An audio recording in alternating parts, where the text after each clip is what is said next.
ஒரு எம்எல்ஏ கிளிப்பானான்னு கேட்டாங்க. டேய் கிளிக்கிறமா இல்லையா? இப்ப கிளிக்கிறமா இல்லையா?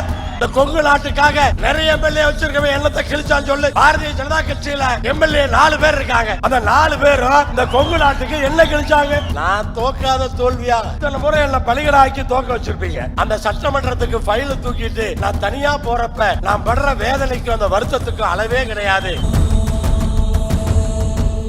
நம்முடைய கட்சியினுடைய கொடி, நம்முடைய 5 வண்ண பஞ்சவர்ண கொடியை பார்க்கும் பொழுது இது கொங்கு கட்சிடா, இது கொங்கு அரசியல் கட்சிடா, இது கட்சி கொடிடா. இது கொங்கு மண்ணினுடைய இனத்தினுடைய அடையாளம் என்பதை புரிந்து கொள். இது கட்சியினுடைய கொள்கை அல்ல. அது மனசுல வேணும். அத்தனை பேருக்கு அது மனசுல வேணும். அந்த கொடி, நானும் எம்பி மற்றும் நேர்மையானவர்கள் அல்ல, அந்த கொடியும் நேர்மையான கொடி என்பதை புரிந்துகள். மாநாட்டு என்றைக்கு கொடியை அறிமுகப்படுத்தினோமோ 2013ஆம் ஆண்டு கோயம்புத்தூரிலே சிவானந்தா காலையிலே அன்றைக்கு மேடையிலேயே நான் சொல்லி இருக்கிறேன், தம்பி நீ தலையிலா நின்று கொடியை கட்டினாலும் அந்த கொடி நேராத்தாண்டா இருக்கும் அப்படின்னு சொல்லி இருக்கிறேன். அப்படி அந்த கொடியை நம்ம வடிவமைச்சிருக்கிறோம். நீ எப்படி கட்டினாலும் அது நேரான கொடி, நேர்மையா தான் இருக்கும், வேற வழியே கிடையாது. அப்படிதான் நம்மை பொறுத்தவரை நாம் நேர்மையாக இருக்க வேண்டும். அதே மாதிரி தம்பி சூரியமூர்த்தி சொன்ன மாதிரி என்ன சொன்னாங்க, இன்னைக்கு ஒரு எம்பி ஒரு எம்எல்ஏ சட்டமன்றத்துக்கும் பாராளுமன்றத்துக்கும் போய் ஒரு எம்எல்ஏ கிளிப்பானான்னு கேட்டாங்க. டேய் கிளிக்கிறமா இல்லையா? இப்ப கிளிக்கிறமா இல்லையா?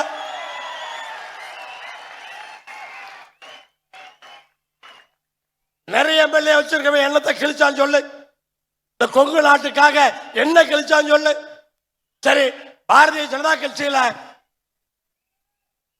எம்எல்ஏ 4 பேர் இருக்காங்க. சட்டமன்றத்தில் என்ன கிழிச்சாங்கன்னு சொல்லுங்க பாப்போம்.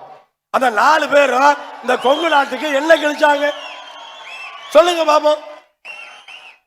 இப்படி எவ்வளவுதான் எப்படி கேவலப்படுத்தலாம் என்று கேவலப்படுத்தி இருக்கிறார்கள். எனக்கு அதாவது ஒரு ஈஸ்வரனோட ஒரு எம்எல்ஏ நின்றக்கூடாது. கொங்கு நாடு முழுவதும் பல ஈஸ்வரன் உண்டாக வேண்டும், அதுதான் நம்முடைய கொள்கை. அதே போல பல சின்ராஜுகள் உருவாக வேண்டும்.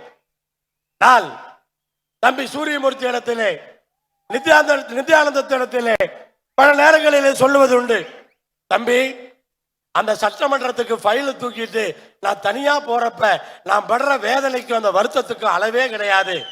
ஆனா என் பின்னாடி என் தம்பிகள் 10 பேர் புடைசூழ அந்த சட்டமன்றத்துக்கு நான் போனேன்னா அது எப்படி இருக்கும்? ஒரு ஆளா சட்டமன்றத்தை கலைக்கிறவே 10 பேர் போயிருந்தா என்ன பண்ணிருப்போம்? அதை யோசிச்சு பார்க்கணும். அதை இந்த கொங்கு நாட்டு மக்கள் அதை புரிந்து கொள்ள வேண்டும் என்றுதான் இந்த நேரத்திலே நான் சொல்லி, பல பேர் இன்னைக்கு இந்த தேர்தலில் போட்டியிடுறதுக்கே பயம். நான் தோக்காத தோல்வியா? நான் தோக்காத தோல்வியா? எத்தனை முறை என்ன பலிகடாக்கி தோக்க வச்சிருப்பீங்க. இப்ப நீ தேர்தல் நிக்கிறதுக்கு பயப்படுறியா? நீ தேர்தல் நிக்கிறதுக்கு யோசிக்கிறியா? பாரு, தைரியமா அடி எடுத்து வையே. ஒன்னா தோப்போம், இல்லைன்னா ஜெயிப்போம். செத்தா போயிருவோம், செத்தா போயிருவோம். தேர்தல் எல்லாம் வெற்றி தோல்வி தானடா, அதுல என்ன இருக்கு? என்ன இது என்ன சாவையா கொடுக்க போகுது? அப்படி ஒரு தைரியம் நமக்கு வேணும். நம்ம நமக்காக நிக்கல, இந்த மண்ணுக்காக நிக்கிறோம். நான் சொல்ல முடியும், நான் எந்த தொகுதியில நிக்கிறனாலும் அந்த மக்கள் தேர்ந்தெடுத்தால் அந்த மக்களுக்கு நல்லது, தேர்ந்தெடுக்கலன்னா என் கட்சிக்கு குடும்பத்துக்கும் நல்லது.